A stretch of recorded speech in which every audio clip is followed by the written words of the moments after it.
Well, as you can tell, I'm running the big equipment today. Nobody ever trusts me to run the Rhino rake. I just don't know why.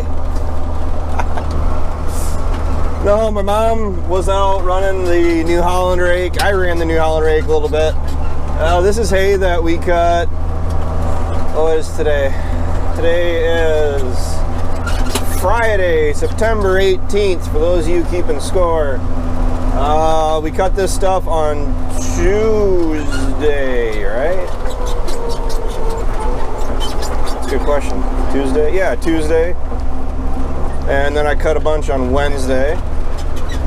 And we ran into a little bit of a hiccup. That being, it's cold out. It's cold out at night.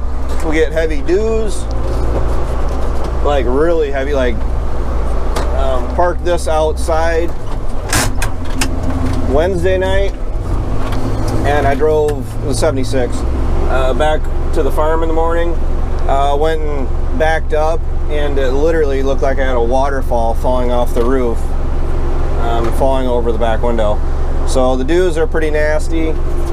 Temperatures have been lackluster. I think we're contributing a lot of that to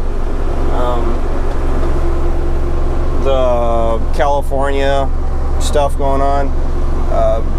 Yeah, even in Wisconsin, we're still affected by that because it's been 60s with lows in the low 40s. And the problem is that when you get heavy dew, so plenty of moisture overnight, plus cooler temperatures, your hay just does not want to dry. But it is what it is. It's the end of September, so I mean, it's only right that it's gonna be a little bit more difficult to get the weather conditions you want to make your hay. We are depending.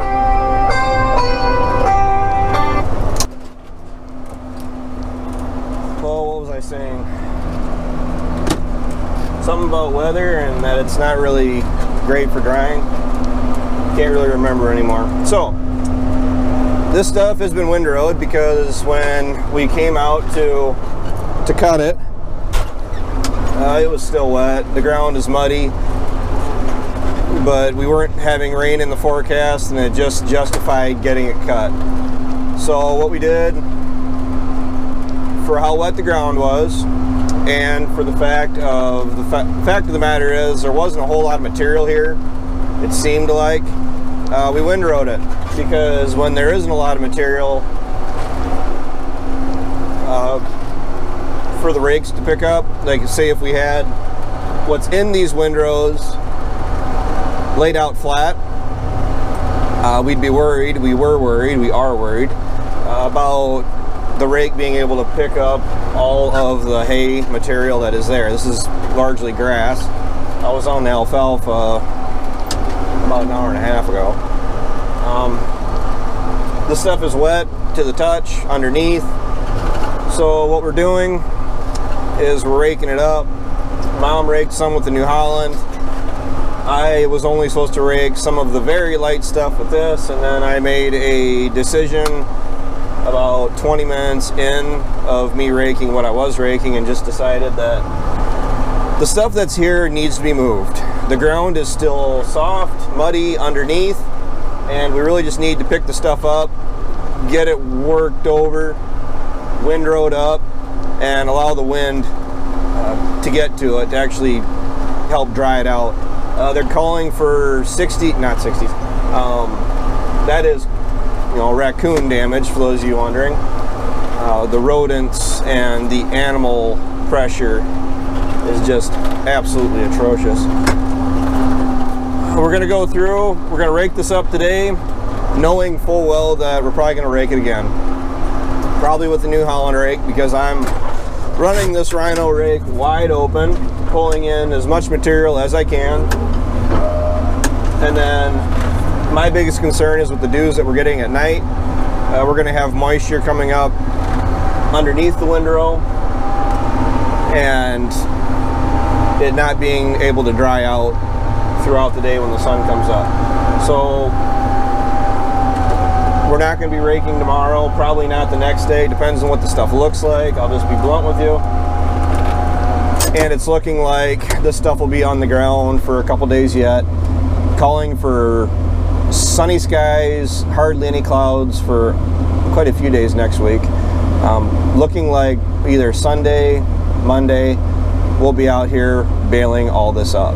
We got 2 motors, we got technically 3 rakes, and we got 2 balers that we can run, so we can go through and run down all of our hay ground, get it, the last of it cut, all of it raked, all of it baled, all of it hauled in throughout next week, and then we could focus solely on harvest is what I'd really like to do. I didn't realize that the weather was going to be this cool this week, and it's not like the hay is really taking a whole lot of hurt from that, but we're doing what we can right now by raking it up, kind of moving it around, getting it off of where it's been laying for a couple days now because it's starting to settle down into the soil. The regrowth is coming back up through some of it, and that's not really ideal for getting this stuff to dry down. I'm going to finish up here. I spent 8 hours cutting all of the hay south of Rockville, of our home farm. And then I really did mean to go down and check to see how wet the valley was. If it's muddy, if there's water standing. I don't know if I'm going to get there tonight, but we are talking about maybe going and cutting that down tomorrow or the next day. So we'll have everything cut with 0 material baled. That makes me a little bit nervous, but the weather forecast is calling for no rain for the 10-day outlook. And if we have 70s and sunny for the next week, we'll get everything rolled up and hauled in and slammed inside and forgotten about. Maybe get the haying equipment cleaned up and put it away. I say that, but the only haying equipment we can clean up and put away is actually the 735 Moco and then my New Holland rake, because we aren't going to be raking up corn stalks with the New Holland. I do like the Rhino rake. I like this thing a lot. It's just that typically I'm the one running the round baler. Dad or Ryan are usually the ones that rake ahead of me. I don't know why I'm the only one that runs the round baler. I think that's just really how things land. I like running the round baler, to be honest with you. I mean, I'm pretty comfortable running that 566. I'm familiar with it. Dad hasn't ran it yet since we bought it. Ryan has ran it some, but then you could also say as far as that coon baler that showed up, Ryan will be the one running that 100%, you know, barring any issues, and I will have run it not at all, because I plan on running ours at the same time. We're utilizing the fact that we have multiple machines for cutting, raking, baling, and we are going to utilize that to get all of our hay done. The stuff down at my place is kind of miserable to make, but it's worth it because there's a lot of material there. There's a lot of acres there if you add them all up. It's just that it makes you work for it because it's waterways, it's a lot of turning, a lot of backing up. The New Holland rake is really going to shine for doing that. And I'm really hoping, I hate saying the H word, I think it's, well, altogether, if I figure in all of the hay that we have yet to make, 300 bales easy. I'm thinking, well, I'm thinking about dropping the bale size down on anything of mine, actually, because I have enough feed for feeding my cows that I'm going to be looking at marketing and selling a lot of the hay that I will be making yet. And when you're going to sell your hay, your round bales, your square bales, they look more appealing to everybody if they are under 1,500 pounds. Mine usually average around 1,600 pounds. Yes, they really do weigh that. That is across the scale. Like everything I ran across the scale last year was like 1,600 pounds. I'm going to drop that down, get it close to 1,500, because you get a lot of these smaller people or smaller operations or hobbyists that only buy a load or two a month or a load or two for winter, and they don't generally, those type of people don't generally have a very large machine, tractor, skid steer, whatever it is, to move their hay, to feed their cattle. So my material will appeal to a larger group of people, and hopefully when it's more appealing to more people on an auction setting, people are generally more apt to bid it up. So more loads to make, more bales to haul, but if I can get a higher price hauling less tonnage, I still feel it'll benefit me. Especially when you got to factor in the fact that I am not going to hit my goal of 600 to 700 bales this year of marketable hay overall. If I can get my fertilizer program figured out next year and I don't lose as much as I did this year, I lost about 150 bales pretty easily this year, just from weather and flooding, and I don't want to talk about it. So that's that. We're running the 2 rigs today. I'm able to, you know, show everybody who's the best operator around here, and I think we all know it's Mom. Yeah, Mom used to help quite a bit, running the 256 rake and the 4020 raking hay way back when we were a lot heavier into the dairy operation, and Mom took over the 258 and the New Holland today and ran that for us while Ryan and I were working in the shed.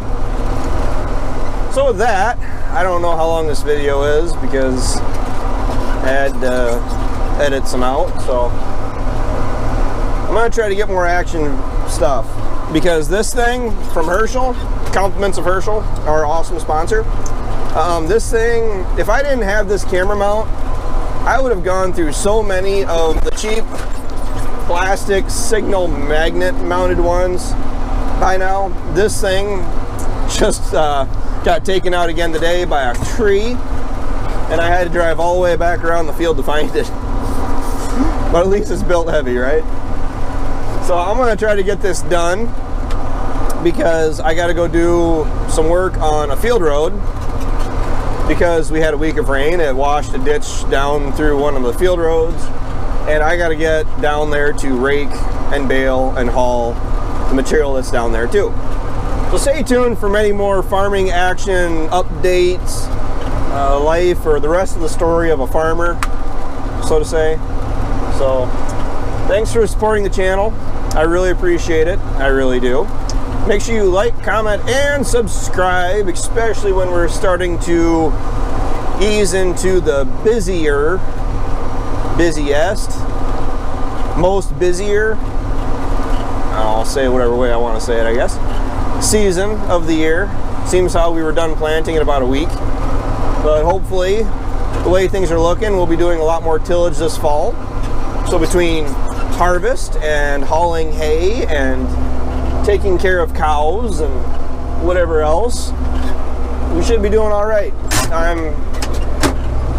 I'm actually feeling pretty optimistic about this year again, with the price action and how everything is moving.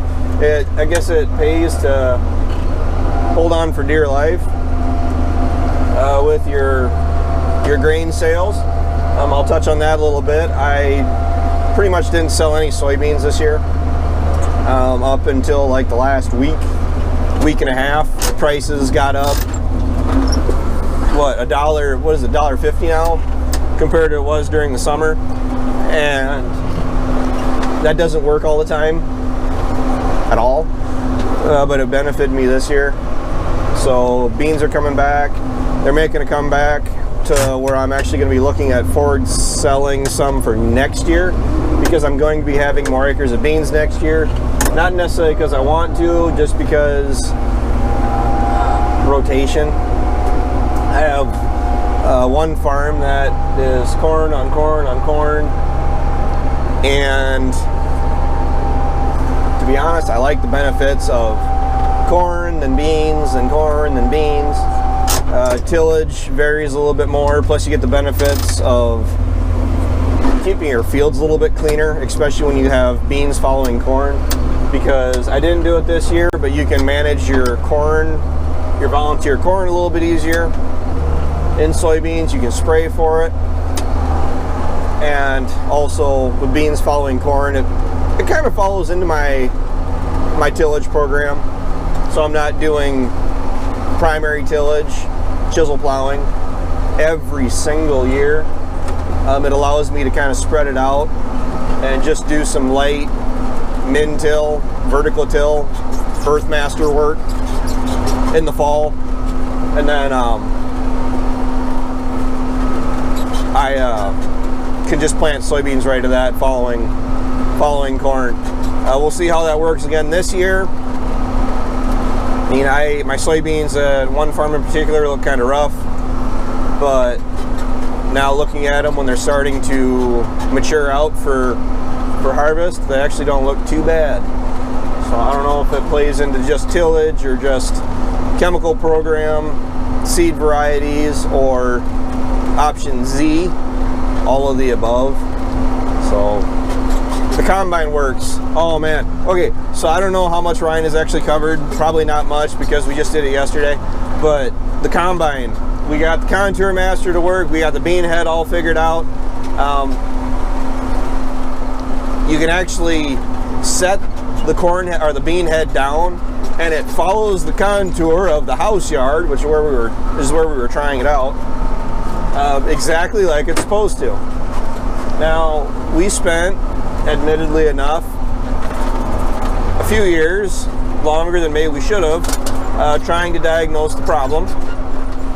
But now that we got that, the spool figured out, or the spring figured out,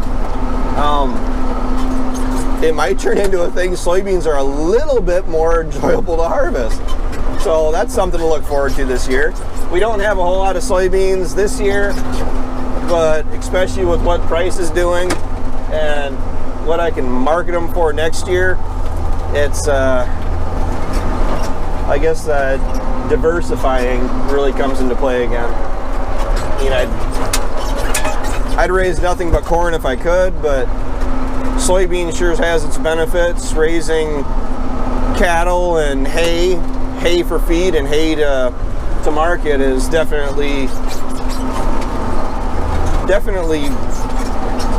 helps me sleep at night, I guess, because that's why Grandpa always insisted he had to keep milking. Well, not the only reason he had to keep milking, but why Grandpa was so certain that we had to keep milking is because you had that monthly milk check coming in, as opposed to raising steers where it's generally one or maybe two checks every year, or corn and beans, and depending how you're set up for raising or selling corn and beans.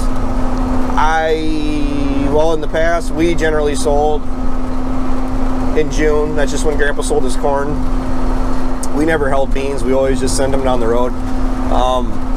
So yeah, you only had the corn and the cattle checks once or twice a year, or 1 or 2 months out of the year, as opposed to a monthly milk check that it helped you survive the rest of the year. But we're doing things a little bit differently, and we've come a long way since 2014, I have to say, and I think we're doing so much better now than what we were when we were relying on the dairy cows. So with that, we're done. Actually, I got 0.26 acres over there to rake, and then I'll be done. Then I can go home and see what my kid's doing. So once again, I already ended this video once, but thanks for watching, thanks for tuning in. Take care, take it easy, keep in touch. Talk to you guys next time.